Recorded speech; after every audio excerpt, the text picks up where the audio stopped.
숲속 연못 위에 그림처럼 떠있는 남자. 이곳에는 동자승과 노스님이 함께 살고 있습니다. 내일 약속할게요. 뱀 조심해. 약초를 캐던 동자승에게 뱀이 다가오고 있었는데 매우 익숙한 일인 듯 뱀을 한 손으로 잡아 던져버립니다. 산속 생활이 무료했던 동자승은 새로운 장난거리를 생각해내는데요. 계곡에서 잡은 물고기 어리에 실을 묶기 시작하고 개구리와 뱀에게도 잔도를 매달아 어떻게 행동하는지 관찰하며 천진난만한 웃음을 보입니다. 동자승의 이런 모습을 심각하게 바라보고 있는 노스님. 다음날 아침, 지난밤 노스님은 동자승의 등에 돌덩이를 묶어두었고 내 등에 돌이 붙었어요. 빨리 풀어줘요. 고통스러우냐? 물고기도 너처럼 그렇게 하였느냐? 예수님. 뱀도 너처럼 그렇게 하였느냐? 예수님. 돌덩이를 버거워하는 동자승에게 노스님은 질문합니다. 물고기와 개구리와 뱀은 지금 어떻게 했느냐?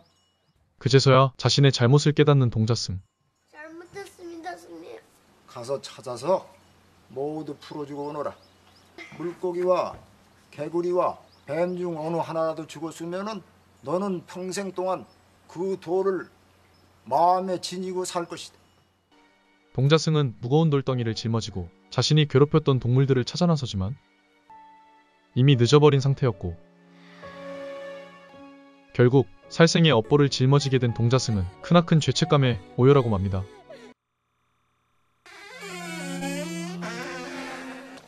시간이 흘러 동자승은 어느덧 소년이 되어 있었고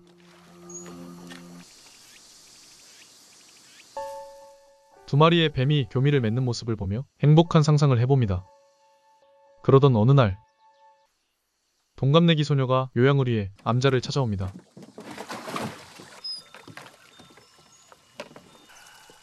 잘 오셨습니다. 들어가시지요. 병을 앓고 있는 소녀는 절을 하는 것조차 버거워 보였는데 제가 생각하기에는 마음의 병 같습니다. 마음이 편안해지면은 몸도 편안해지겠지요. 잘 부탁드리겠습니다.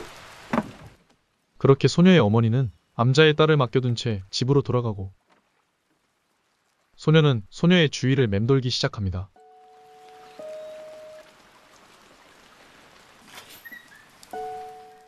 그리고 우연히 소녀의 몸을 직관하게 된 소녀는 더욱 불타올라 버렸고 결국 소녀는 자신의 불경한 손을 말리지 못했습니다.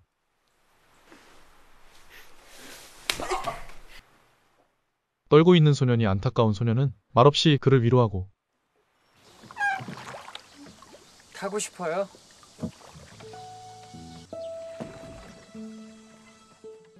시간이 갈수록 소녀 또한 소년에게 마음을 열기 시작하는데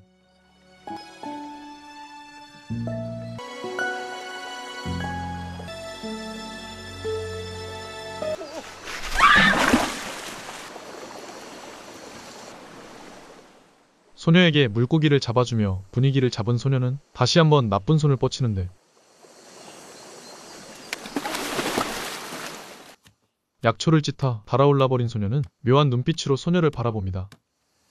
살살 총성이 들어가야지. 마셔라. 머리가 맑아지겠지.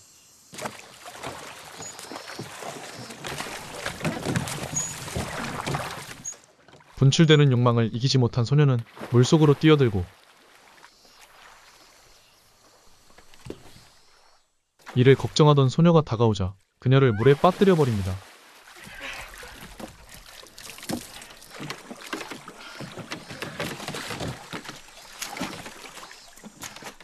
소녀는 소녀를 어디론가 황급히 데려가는데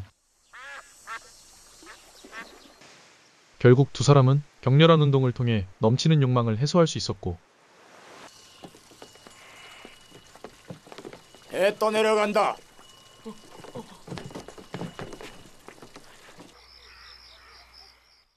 밤이 되자 소녀는 자고 있는 노스님 몰래 소녀의 곁으로 다가갑니다.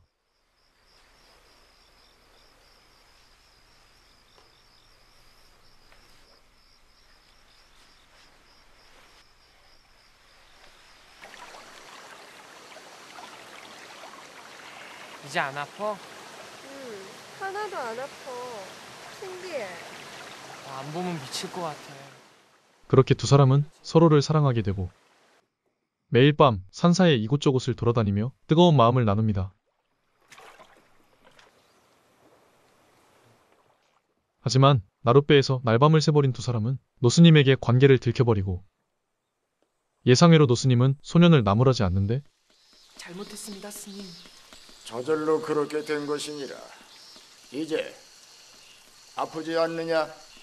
네. 그게 약이었구나. 이제 나았으니 떠나거라. 안 됩니다, 스님. 욕망은 집착을 낳고 집착은 사리를 품게 한다. 어서 타거라. 그렇게 소년은 암자를 떠나게 되고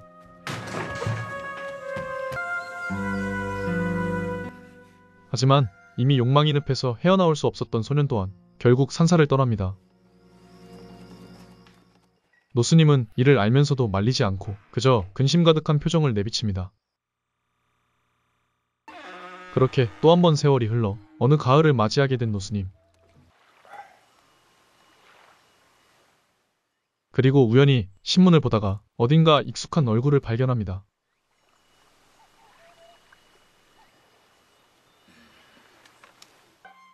기사를 읽고 난 노스님은 곧장 승복 한 벌을 만들기 시작하고 다음날 아침 저를 떠났던 소년승은 어느새 청년이 되어 암자로 돌아옵니다. 많이 컸구나. 타거라. 이 속세가 많이 괴로웠나 보다. 난 사랑을 한 죄밖에 없습니다. 내가 원한 건 그 여자뿐이었습니다. 그런데 걘 다른 사람을 만났습니다. 나 말고요. 그게 말이 됩니까? 나만 사랑한다고 해놓고? 그래서 그래서 참을 수가 없었습니다. 속세가 그런 줄 몰랐더냐? 가진 것을 놓아야 할 때가 있느니라. 내가 좋은 걸 남도 좋은 줄 왜 몰라? 그래도 어떻게 그럴 수가? 개 같은 것들! 청년은 속세의 막장 드라마를 직접 경험하며 이젠 분노만 남아버렸고 노스님은 그런 청년을 그저 바라볼 뿐입니다. 마음의 상처를 견딜 수 없었던 청년은 다들 패자가 적힌 종이로 자신의 눈, 코, 입을 막아버리는데 이를 발견한 노스님은 청년을 크게 벌합니다.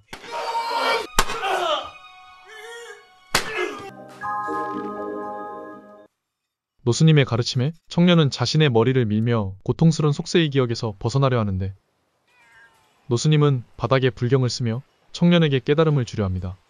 남을 쉽게 죽인다고 해서 자기 자신도 쉽게 죽일 수는 없다. 칼로 이 글자들을 다 파거라. 한 자씩 파면서 분노를 마음에서 지워라. 청년은 피 묻은 칼로 반야심경을 파내며 마음속 분노를 떨치기 위한 수행에 들어가는데 그런데 도망친 청년을 잡기 위해 암자의 형사들이 들이닥치고 손에! 갈 버려 임마! 아직 마음을 다스리지 못하는 청년은 형사들에게 저항하려 하는데 뭐하느냐? 계속하지 않고 마음을 다스리는 반야심경입니다. 마저 파고하게 해주십시오. 내일 새벽이면 끝납니다. 노스님의 요청에 일단 기다려주기로 한 형사들. 안 터져요? 왜? 꼴짝이 꼴짝이네. 깊은 산골에서 도저히 할 게 없는 형사들은 총으로 물에 떠있는 캔이라도 맞춰보려 하는데 이를 한심하게 바라보던 노스님은 이 정도는 간단하단 듯이 맨손으로 돌을 던져 캔을 맞춰버립니다. 아무것도 먹지 않고 수행에 집중하는 청년. 이를 지켜보던 형사들은 그가 미션을 무사히 완수할 수 있도록 곁에서 응원해줍니다. 그리고 결국 반야심경을 모두 파내는데 성공하고 그만 일어나거라. 이제 떠나야지. 최 형사, 그냥 가지.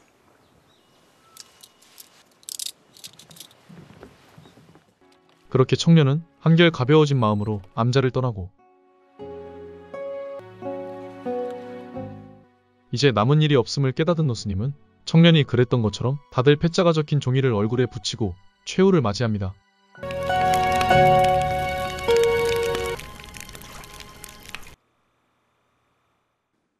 시간이 지나 산사는 폐허가 되었고 출소 후 어느덧 중년이 된 남자가 일주문 안으로 들어섭니다. 절에 온 남자를 맞이하는 건 다름 아닌 노스님의 승복과 그 속에서 나오는 뱀이었고 남자는 노스님이 있을 것으로 추정되는 곳에서 그의 사리를 찾아내고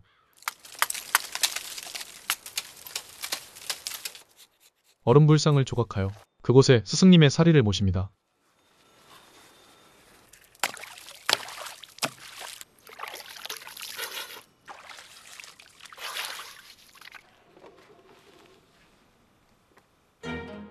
스승님이 그러했듯 홀로 산사에서 자신을 단련하며 마음의 평화를 찾아갑니다. 그러던 어느 날 천으로 얼굴을 감싸매고 있는 어딘가 수상한 여자가 저를 찾아왔습니다.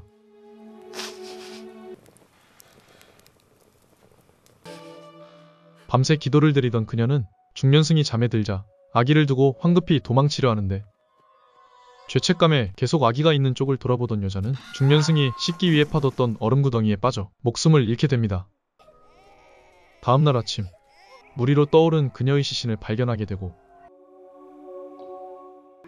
중년승은 깨달음을 얻기 위해 어릴 적 노스님이 자신을 버렸던 것처럼 허리에 무거운 돌덩이를 매달고 겨울산을 오릅니다. 그동안 쌓았던 삶의 업보들을 반성하며 드디어 정상에 다다른 그는 세상을 바라보는 불상과 함께 기나긴 수행을 이어갑니다. 그리고 다시 봄이 찾아옵니다.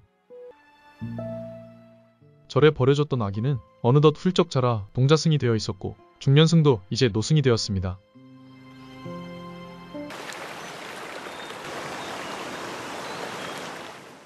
동자승은 과거의 그 아이처럼 물고기와 개구리의 입에 돌멩이를 집어넣는데 그렇게 또 하나의 계절이 시작되는 것을 암시하는 장면과 함께 영화가 막을 내립니다.